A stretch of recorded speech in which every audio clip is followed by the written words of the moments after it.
नमस्कार दोस्तों, हम बात कर रहे हैं भारत के प्रधानमंत्री श्री नरेंद्र मोदी जी। उनके पास कुल कितनी संपत्ति है? 13 साल मुख्यमंत्री, 11 साल प्रधानमंत्री, फिर भी जेब में सिर्फ 53,000 कैश। ना बंगला, ना ज़मीन, ना ही गाड़ी। जी हाँ दोस्तों, यह कहानी है हमारे प्रधानमंत्री नरेंद्र मोदी की, जो पिछले 24 सालों से राजनीति में सक्रिय हैं और फिर भी उनकी कुल संपत्ति मात्र 3 करोड़ रुपए है। अब सोचिए, एक व्यक्ति जिसने भारत की सबसे बड़ी सत्ता पाई, फिर भी सादगी से जीवन जीने की मिसाल पेश की है।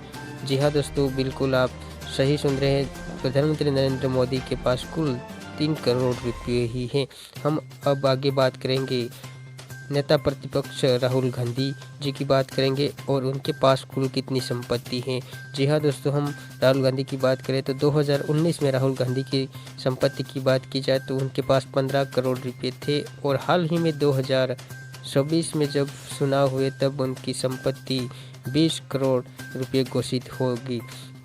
क्या यह चुनावी हलफनामे के हिसाब से किसी नेता के आम जीवन में अनुकूल है या नहीं? अपनी राय आप कमेंट बॉक्स में ज़रूर बताइए। अब हम बात कर रहे हैं बहुजन समाज पार्टी की सुप्रीमो मायावती जी की।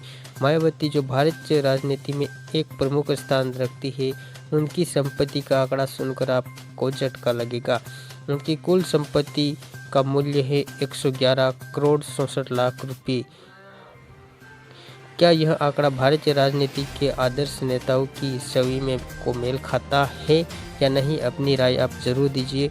हम अब बात कर रहे हैं अखिलेश यादव जी। समाजवादी पार्टी के अध्यक्ष अखिलेश यादव की संपत्ति की बात काफ़ी ही चर्चा में रहती है। हाल ही में उन्होंने जब चुनावी हलनामे में उनकी अचल संपत्ति घोषित की तो उनके पास 17 करोड़ के आसपास की आकी गई है। 17 करोड़ के आसपास की उनकी संपत्ति है। क्या यह दर्शाता है कि राजनीति में भी आकर बड़े व्यापारिक लाभ हो सकते हैं या नहीं? अपनी राय जरूर दीजिए। हम बात कर रहे हैं प्रियंका गांधी वाड्रा।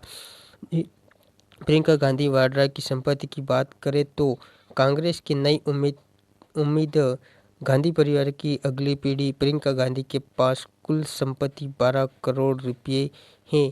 यह भारत की राजनीति में एक नए परिवर्तन की ओर इशारा करता है। इन आंकड़ों को देखकर एक सवाल उठता है, क्या भारतीय नेताओं की संपत्ति के आंकड़े उनकी कामकाजी जीवन की सच्चाई को दिखाते हैं या सिर्फ व्यक्तिगत चुनावी फायदे का हिस्सा हैं? अपनी राय आप जरूर दीजिए। हम अब आगे बात कर रहे हैं उत्तर प्रदेश के मुख्यमंत्री योगी आदित्यनाथ जी। 13 साल सांसद और 7 साल से उत्तर प्रदेश के मुख्यमंत्री।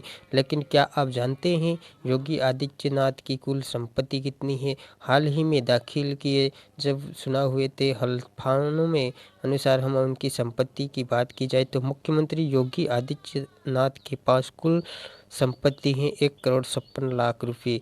ना कोई निजी गाड़ी, ना ही खुद का घर। योगी जी गोरखपुर मठ के महंत हैं और वहीं रहते थे और उनके पास सिर्फ 1,21,000 कैश और बैंक में जमा राशि करीब 1.5 लाख रुपये हैं। हम आगे बात कर रहे हैं मुख्यमंत्री मोहन यादव जी। उत्तर प्रदेश के जो नए मुख्यमंत्री बने हैं, आज उनको लेकर बड़ी खबर है। हालिया एनडीआरएफ रिपोर्ट के अनुसार मोहन यादव यानी उत्तर प्रदेश के मुख्यमंत्री के परिवार और उनके पास कुल अचल संपत्ति लगभग 42 करोड़ रुपये बताई जा रही है। जी हाँ दोस्तों, हम आगे बात करने वाले हैं राजस्थान के मुख्यमंत्री भजनलाल शर्मा। भजनलाल शर्मा जी के पास कुल कितनी संपत्ति है? राजस्थान के मुख्यमंत्री भजनलाल शर्मा की कुल संपत्ति कितनी है, जिसमें असल संपत्ति और करीब कितने उनके पास नगद है, ये सब हम आपको बताते हैं। तो हम आगे आपका टाइम वेस्ट नहीं करते हैं और सीधे ही भजनलाल शर्मा की कुल संपत्ति आपको बता देते हैं। राजस्थान के मुख्यमंत्री भजनलाल शर्मा की कुल संपत्ति है 1.5 करोड़ रुपये। जी हाँ, बिल्कुल आपने सही सुना, उनकी संपत्ति है 1.5 करोड़ रुपये। आगे हम बात कर रहे हैं राजस्थान के पूर्व मुख्यमंत्री अशोक गहलोत की। जी हाँ, हम बात कर रहे हैं अशोक गहलोत, जो राजस्थान के पूर्व मुख्यमंत्री थे।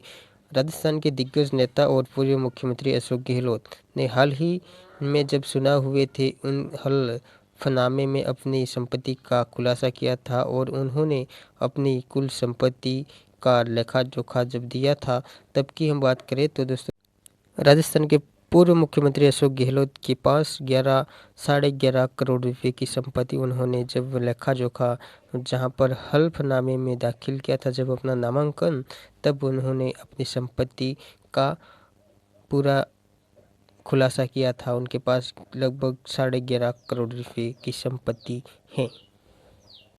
आगे हम सचिन पायलट की संपत्ति पर नज़र डालते हैं। राजस्थान की राजनीति के युवा चेहरों में गिने जाने वाले सचिन पायलट न सिर्फ अपने संदेह हुए राजनीतिक अंदाज के लिए बल्कि अपनी संपत्ति को लेकर भी काफ़ी चर्चा में रहते हैं। चुनावी हल्फनामे के अनुसार सचिन पायलट के पास लगभग 7 से 8 करोड़ रुपए की संपत्ति है। इसमें जयपुर और दिल्ली में आलीशान मकान, कृषि भूमि और बैंक व निवेशों में जमा रकम भी वहां पर शामिल है। आगे हम बात कर रहे हैं बांसवाड़ा डूंगर पर सांसद राजकुमार रौत की संपत्ति का खुलासा। लोकसभा चुनाव में दाखिल किए गए हल्फनामे के अनुसार सांसद राजकुमार रौत की कुल संपत्ति लगभग 1 करोड़ 17 लाख रुपए बताई गई है। इसमें करीब 87 लाख रुपए की अंचल संपत्ति यानी जमीन और मकान जबकि लगभग 29 लाख रुपए की चल संपत्ति जैसे बैंक बैलेंस, वाहन और गहने शामिल है।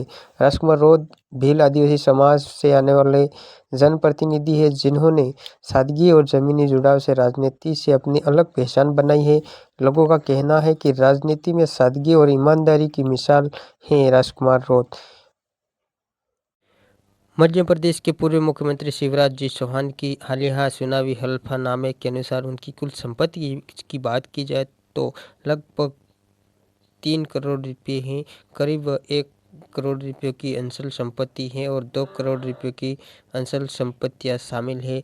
लगभग उनके पास 92 लाख बैंक बैलेंस है और 1,10,000 नगद और करीब 6 लाख के सोना चांदी जेवरात है। दिलचस्पी की बात यह है कि शिवराज चौहान के पास कोई वाहन नहीं है, लेकिन उनकी पत्नी साधना सिंह चौहान के पास एक पुरानी एम्बेसडर कार और लगभग 4 करोड़ की अंचल संपत्ति दर्ज की है और उनके पास 535 ग्राम सोना भी है जिसकी कीमत करीब 34 लाख रुपये बताई जा रही है। शिवराज जी चौहान के पास एक लाइसेंसित रिवॉल्वर भी है और उनकी करीब कीमत 2 लाख रुपये का बताई जा रही है। जबकि उनकी पत्नी लगभग 66 लाख से अधिक की देनदारी है। पिछले 5 सालों में शिवराज जी चौहान की संपत्ति में कोई बढ़ोतरी नहीं हुई, लेकिन उनकी पत्नी की संपत्ति में बड़ा इजाफा देखने को मिला जो अब उनकी अधिक संपत्ति है।